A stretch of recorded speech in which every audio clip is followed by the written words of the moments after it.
வணக்கம். என் பெயர் சுனிதா. நான் எடுத்துக்கொண்ட தலைப்பு சுற்றுச்சூழல் பாதுகாப்பு.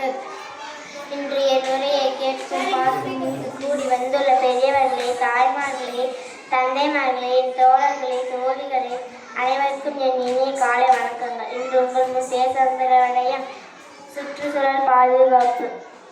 சுற்றுச்சூழல் பாதுகாப்பு என்பது நீர், நிலம், ஆகாயம், காற்று, நெருப்பு என்பவற்றை மாசுநிலம் சேதமடையாமல். சுற்றுச்சூழல் தினம் 5ஆம் தேதி வந்தது. மாணவர்கள் சுற்றுச்சூழல் தினம் என்றப்ப எல்லாம் கொண்டாடினார்கள். சுற்றுச்சூழல் தினம் வராத நாள் மாணவர்கள் எல்லாம் ஈடுபட்டனர் என்று சொல்லப்படுகிறது. நன்றி, வணக்கம்.